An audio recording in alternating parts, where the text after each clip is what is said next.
Before there was Electronic Gaming Monthly, there was Electronic Game Player. This was the 4-issue magazine that Steve Harris created in 1988, laying out the groundwork that would later become EGM. Although it only ran for a few short issues, Electronic Game Player managed to review more than 40 games spread across a number of 8-bit consoles, including everything from the Nintendo Entertainment System all the way to the Atari 7800. It's a treasure trove of reviews from an era when finding a real, opinionated take on a game was extremely rare. Unfortunately, there's just one problem. Electronic Game Player didn't unveil a proper rating system until their 4th and final issue. This means that a vast majority of the games were left unscored, something that translates to me not really using them in the review crew episodes. But what if there was a way that we could decipher the code and retroactively score these games? Well, that's exactly what we're going to be doing today.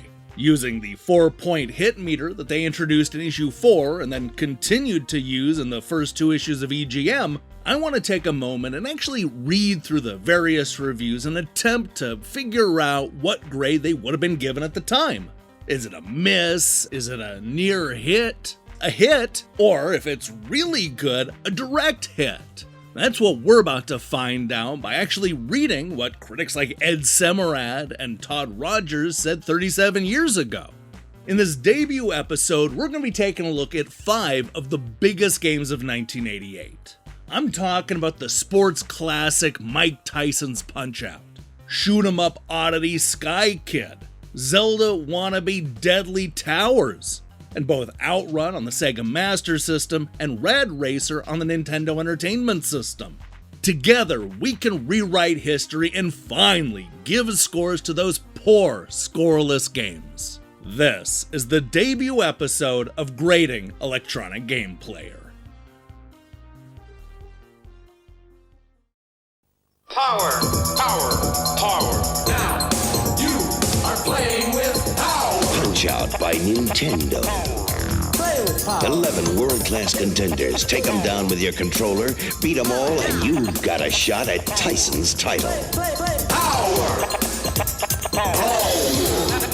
But for that, you've got to beat Mike Tyson. Mike Tyson's Punch-Out from Nintendo. Now you're playing with power. Electronic Game Player was far from the only magazine to review Punch-Out, but they were one of only a couple that reviewed it when Mike Tyson was still attached.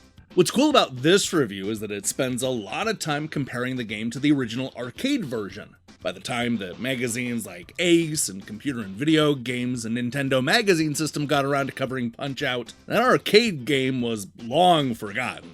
Right off the bat, EGP seemed genuinely impressed by this translation. Usually when a coin-op game is translated to the home, certain compromises have to be made. Some of the opponents must be deleted, detail must be sacrificed, or gameplay is limited by hardware or memory restraints. The reverse appears to be true with Mike Tyson's Punch-Out! Nintendo has combined hard-hitting play mechanics and top-notch graphics and animation into a slick package that's got more than enough variety to please enthusiasts of both the original arcade hit and fans of boxing as well. They ended up spending a lot of time going over the colorful cast of characters and what makes this game unique. At the same time, they noted that most of the gameplay has been retained, so those familiar with the arcade version of Punch should have no trouble grasping the strategies. They also liked some of the additions, such as the new cinemas. These between-round intermissions are the game's most appealing new feature. Not only do you get advice that'll help you during the fight, you also get to laugh yourself silly by reading exclamations from the other boxers that would put pro wrestlers to shame. Likewise, any graphic embellishments, such as a swollen eye or rotten expressions, lend additional humor to the game. That said, they did have one minor complaint, and that's the audio. While the vocal reproduction is absent from the home cart, the remaining sound effects are so familiar to the coin-op that it's hard to tell the difference. You get the screaming crowds, the ringside bell, and the satisfying thud when you connect that knockout punch. Underneath all the audio and visual fluff, however, lies a completely fascinating mixture of strategy and timing that is thrown into the context of an arcade-style game. There are plenty of features in this card, including password function and more than enough interaction. For those who like nothing more than a good challenge, Mike Tyson's Punch-Out is everything you've ever wanted. It's an undeniable knockout that rates nothing less than a 5, 6, 7, 8, 9, 10.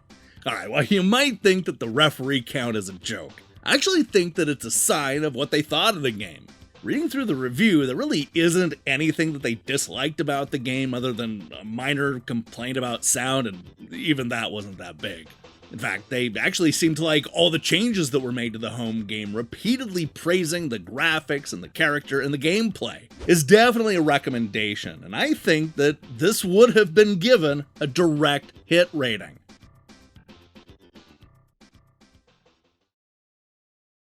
Okay, now we're talking Thunderblade. One heavily armed attack copter. Evil forces trashing your city. 12 rounds of major air-to-ground destruction. An arcade classic. Allow me. Note my aerial technique. Hey, guys, come on, you'll get your turn. Thunderblade, just one of 70 games from Sega. And now look for the incredible Fantasy Star. Sega, major fun and games. Where do they see Fantasy Star? Sega's Thunderblade, Fantasy Star, and Master System sold separately.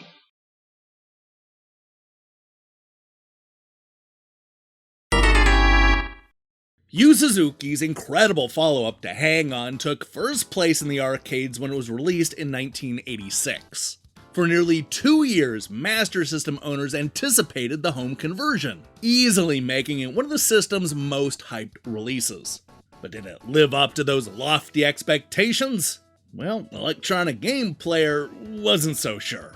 After praising the arcade game for dethroning pole position as the ultimate arcade racing game, Electronic Game Player turned to the Sega Master System port and was a little bit underwhelmed.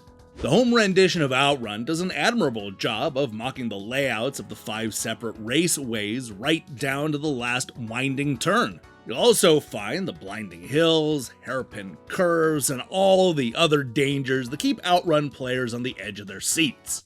After noting that Sega scaled down the amount of cars that you're racing against, they turned their attention to the gameplay, specifically the Master System's small control pad. Controlling your vehicle around the different courses with the standard flat pad or abbreviated joystick is not quite as satisfying as using a steering wheel, but the overall effect comes off well considering this fact.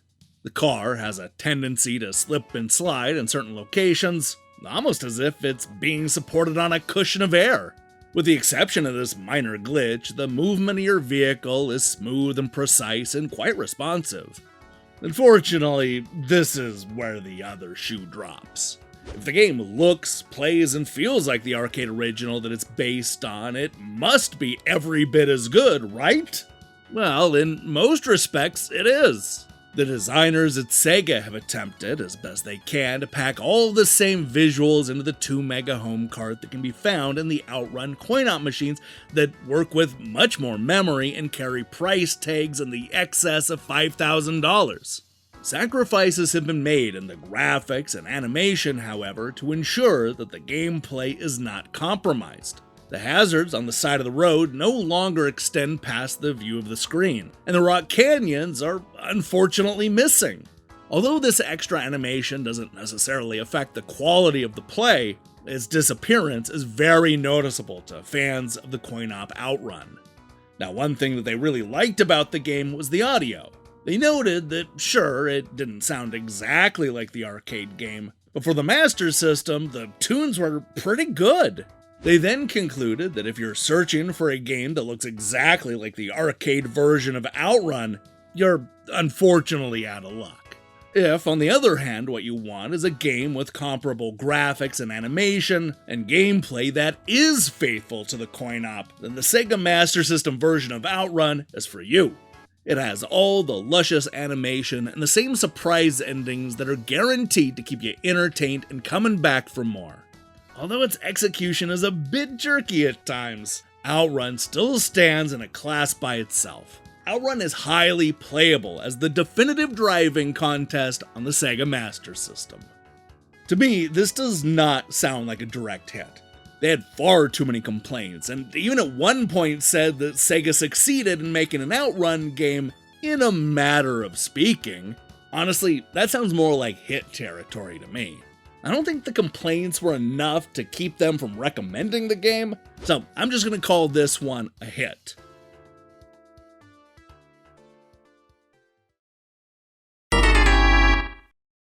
Would you believe that in the same issue that Electronic Game Player covered OutRun, they also reviewed Rad Racer? This is such a cool matchup, allowing them to compare the imitation to the real deal. This was also a fun console matchup, with two similar racing games on rival consoles. One is a port of the popular Sega racing game, while the other was made by the Final Fantasy people. This is gonna be fun. As you'd expect, the comparison to OutRun comes right at the very start of this review. Rad Racer, the latest from Nintendo, has obviously been patterned after Sega's great coin-op race, right down to the adjustable background music.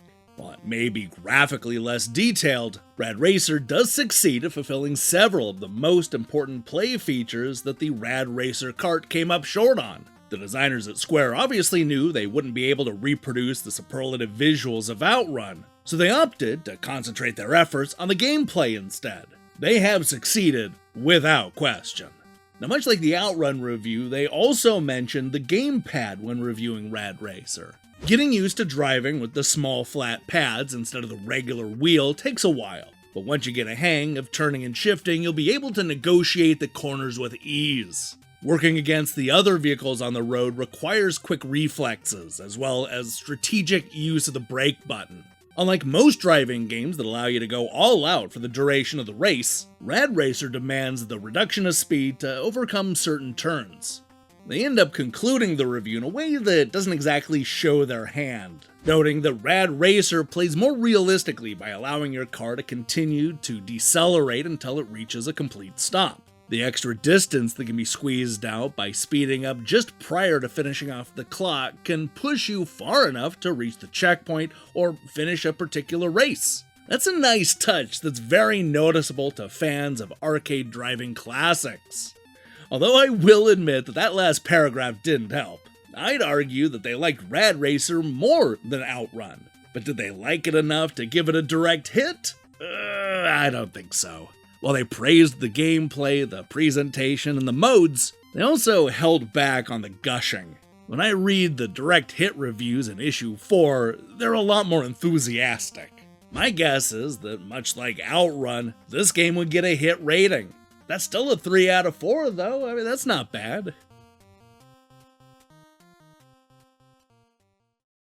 Play Rad Racer. Play with power.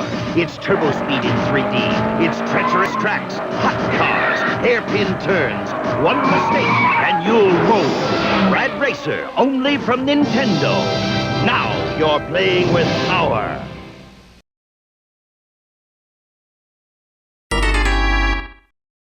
If you know anything about Deadly Towers, it's probably that many consider it to be one of the worst adventure games ever made.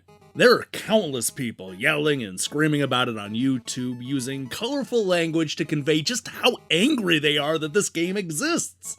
But the critics, well, they weren't as mean back in the 1980s. Negative reviews were a lot more polite back then. Believe it or not, the unexpected surprise to come out of this review is that it gives us a little insight into what Electronic Game Player thought of The Legend of Zelda, a game that they didn't review. While Zelda offered a rather boring overhead perspective, Deadly Towers dishes out some great visuals in a pseudo 3D environment that has height, width, and depth with which to interact. The graphics are up to par in most instances, but in many of the screens, the game surpasses all the other adventure titles, and most definitely Zelda. You know how sometimes people will say that they only have one complaint and then rattle off a list of issues? Well, just keep that in mind as we move on to this next quote. The only complaint that became evident during the review of Deadly Towers was the absolute complexity of the task it presents. You must start at the base of the castle, work your way up using the one correct path each time you play. When your game ends, it's right back to the beginning. It's especially hard to accept death when you spent 30 minutes collecting the necessary goods for a successful trip to the top of the tower, and you have to repeat the process because of a simple error in judgment that sends your character spinning off of a cliff. Deadly Tower doesn't boast a battery that stores the game a la Zelda, but it does have a password function. The only problem here is the fact that the password does little more than save your available hit points, weapon, and armor. When you die and use the password, you start back at the beginning with none of the potions or other items collected on your previous journeys. But wait, there's more! They go on to talk about the difficulty. While this may be the way that the programmers intended the game to play, only ardent adventurers who complained that Zelda was a piece of cake will probably welcome such challenges. They ultimately concluded by praising the graphics, but suggested that the structure of the contest challenge will probably prove to be too much for the younger crowd. True, but for anyone who's mastered Zelda and is in the mood for a worthwhile follow-up, Deadly Towers has just the right ingredients to satisfy your interest. Now look, the politeness at the end is throwing me off a little bit, making it hard for me to decide if EGP would have gone with a hit or a near hit. My first instinct is to go with a hit, but then more than 2/3 of this review is dedicated to all the things that it gets wrong. Even that recommendation is qualified, only recommending it to a subset of people who like the genre. It's a surprisingly close call, but I think that this would have earned a near hit rating, not a hit.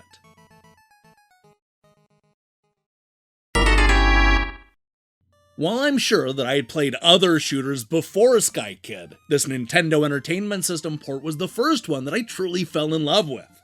From the first moments when you realize that you're flying from right to left, you can tell that this is not going to be your typical shoot 'em up. It's bright, colorful, and full of weird and humorous random ideas. It's a great way to get people into the genre. Right off the bat, we get a real sense of where Electronic Game Player stands on this game. It really is all in the framing here. Here's a game that unfortunately failed to attract a large following when it first appeared in the arcades. It's a shame that more people didn't get to see Sky Kid when it was originally released as a coin-op, because despite what arcade owners thought, Sky Kid is an outstanding game. Now, I have to admit that this critic does a wonderful job explaining everything that sets this game apart from the sky filled with other shoot-em-ups. Sky Kid expands on this basic theme by throwing in enough challenge and surprise for 2 games. In addition to shooting at the other enemy forces, you can perform daring loops to escape their guns and position yourself to retaliate. You can also recover your plane when you're hit and going down by rapidly tapping the action button to regain control. Certain objects, such as the Statue of Liberty, can be looped to award extra points, while others, like billboards, bring new incentives to play. You can even loop the sun and turn daytime into nighttime. Now, it is worth mentioning that they did note the easier difficulty, though it didn't seem to be much of an issue here. The action is not as intense as other shooting games, but it's every bit as demanding. The pace is slightly slower, which makes Sky Kid ideal for younger players, as well as more advanced gamers who are sure to appreciate the hidden tricks and techniques that are present. Sky Kid has been given a second chance at home. Although most attention is aimed at translations of more familiar coin-op titles, Sky Kid is a welcome surprise, a gem of a game just waiting to be discovered. This game is highly recommended and carries the full backing of the US National Video Game Team. Don't miss it! In future issues, Electronic Game Player would actually give out the US National Video Game Team seal of approval, which would almost always come with a direct hit rating. I think we can all agree that this was an enthusiastic review, with the critic gushing all over it. Honestly, as surprised as I am to say this, I think it's clear that Sky Kid would have received a direct hit rating.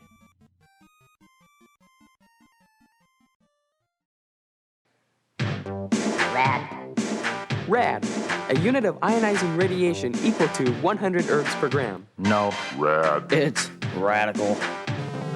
Rad Racer II. Definitely. Rad. Turbo. Turbo Boost radically amplifies internal combustibility. Nintendo. It goes. Rad Racer II. And now the Final Fantasy legend comes to Game Boy. Get it. Hey, thanks for watching me break down these classic reviews. If you liked what you saw here, then you'll be happy to know that there are more than 40 unscored reviews, so we're going to be at this for a while. Let me know what you think of this brand new series. Now, here's the question I have for you. Do you think I got the grades right? Let me know if you think I screwed up one of the ratings, and who knows, maybe I'll revise it going forward. Let me hear your thoughts in the comments below. In other news, we're going to be back later this week with a review of both 9 Years of Shadows and the Beat 'em Up collection. Yeah, that's the same energy. While you wait for that, I strongly recommend you click that subscribe button and support what we're doing here. Until then.